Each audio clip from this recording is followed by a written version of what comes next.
Welcome to Chapter 3, where we will explore the impact of the Digital Personal Data Protection Act, DPDP Act, on business operations. The Digital Personal Data Protection Act, 2023, represents a pivotal change in data processing, privacy, and compliance for businesses in India. Its provisions impact not only large corporations, but also startups, small businesses, e-commerce platforms, and financial institutions handling personal data. In this chapter, we'll explore how the DPDP Act influences business operations, with a focus on startups, small businesses, and key sectors like e-commerce and financial services. We'll also provide practical guidance for implementing effective compliance measures to navigate these changes successfully. Impact on startups and small businesses. Startups and small businesses often face unique challenges when it comes to complying with data protection laws, especially under the DPDP Act. These businesses may not have the same resources as large corporations, but the Act requires all businesses, regardless of size, to meet specific data protection standards. In this section, we'll discuss these challenges and the opportunities that come with compliance. Cost of compliance.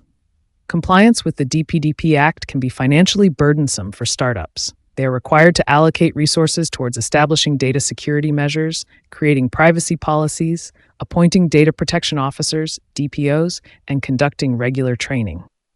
For example, a small app development startup may need to integrate robust security measures for personal data collection, implement encryption, and create a privacy policy in line with the DPDP Act standards.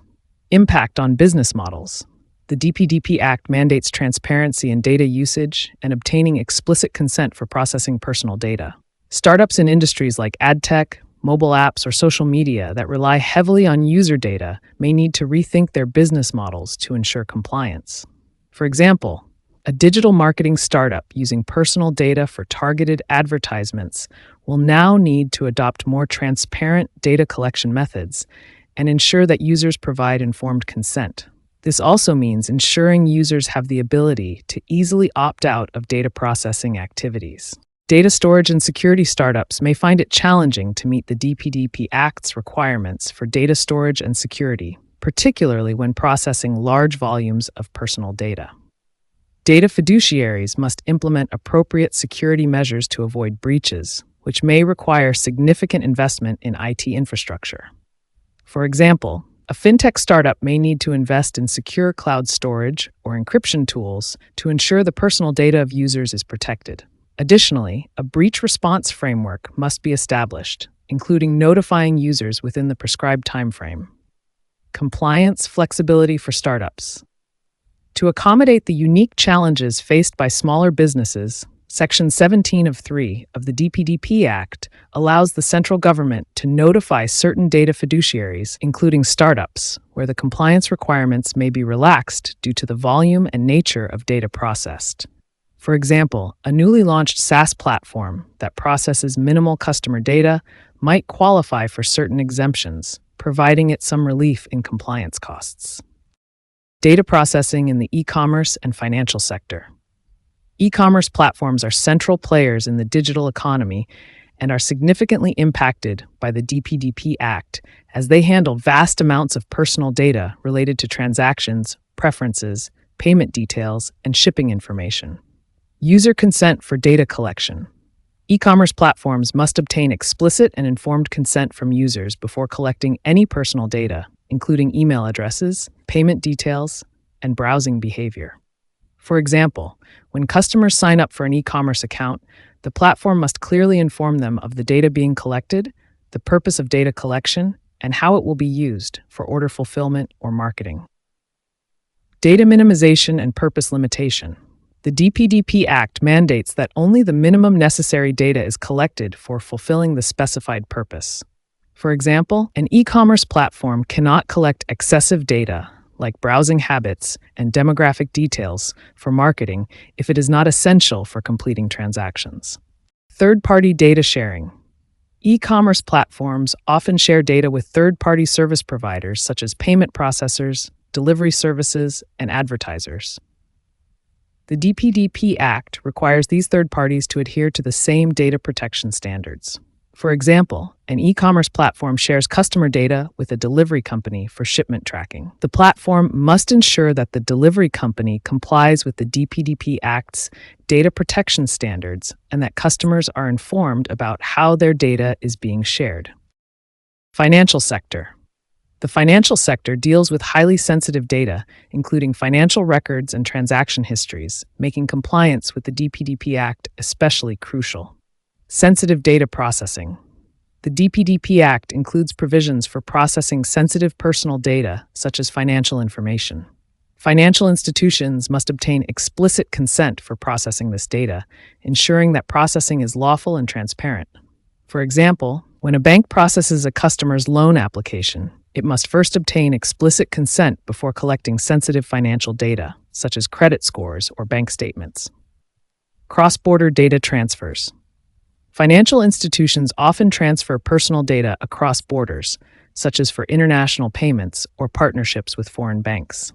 Under the DPDP Act, these institutions must ensure compliance with Section 16, which imposes restrictions on transferring personal data to countries that do not offer adequate data protection standards. For example, an Indian bank partnering with an international payment gateway must ensure that the data being transferred is protected under the same privacy laws, or the partner must agree to implement appropriate safeguards. Breach notification and risk management. Financial institutions must implement mechanisms for detecting, mitigating, and reporting breaches promptly. If there is a data breach, these institutions are required to notify both the Data Protection Board and affected individuals within the prescribed timeframes. For example, if a bank experiences a data breach exposing customer transaction details, it must notify customers and the Data Protection Board within 72 hours and offer remedies like credit monitoring services.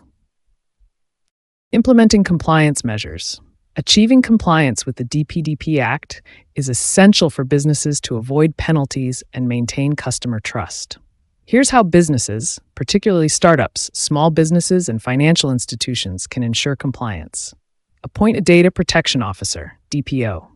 Businesses that process significant amounts of personal data must appoint a Data Protection Officer, DPO, whose role is to oversee compliance efforts and ensure all data processing activities adhere to the DPDP Act. For example, a large e-commerce company handling substantial customer data should appoint a DPO to monitor and enforce data privacy policies and ensure compliance. Create transparent data processing policies. Businesses must create clear, accessible privacy policies that outline how personal data is collected, processed, stored, shared, and disposed of. For example, an organization must inform users about their rights under the DPDP Act, including how to withdraw consent and request data access or deletion. Data Protection Impact Assessments, DPIAs. Certain activities, especially those involving sensitive data or new technologies, may require a Data Protection Impact Assessment, DPIA. This assessment evaluates the risks to privacy and helps identify measures to mitigate those risks. For example, a company planning to implement facial recognition technology for user authentication must conduct a DPIA to assess potential privacy risks. Data security measures. Implement robust data security measures such as encryption, access control, and secure storage methods to protect personal data. For example, implementing multi-factor authentication for sensitive customer data can prevent unauthorized access. Training and awareness. Regular training for employees on data protection laws and handling personal data securely is critical. For example, employees involved in handling customer data should be trained on how to recognize and handle consent requests and respond to data subject rights requests. Breach response plan. Businesses should establish a breach response plan with clear procedures for identifying, mitigating, and reporting data breaches. For example, an organization should have a process in place to notify affected individuals and the Data Protection Board within the prescribed timeframe in case of a data breach. Key takeaways. Impact on business models. The DPDP Act requires businesses to rethink their data collection strategies and prioritize transparency in how personal data is used. Stricter compliance requirements. Especially for startups, small businesses, and financial institutions, implementing robust data protection measures and complying with data privacy laws is essential to avoid penalties. Sensitive data processing and cross-border transfers. Businesses dealing with sensitive personal data, such as financial information, must comply with the Act's provisions on data security, breach notification, and cross-border data transfers. Practical steps for compliance. Ensure your business appoints a DPO, creates transparent data processing policies, conducts DPIAs, and invests in employee training and data security measures. By following these practical steps, businesses can ensure compliance with the DPDP Act and foster a culture of data protection that upholds the privacy rights of individuals. Thank you for joining this session. In the next lesson, we will explore the case studies and real-life applications, diving deeper into how this vital code operates. See you soon. Don't forget to subscribe to our channel for more valuable legal insights and updates. youtube.com/prolegalminds. If you have any legal questions or need assistance, visit us at prolegalminds.com to connect with our expert team. We're here to help you navigate the complexities of the law with confidence. Stay informed, stay empowered. See you in the next session.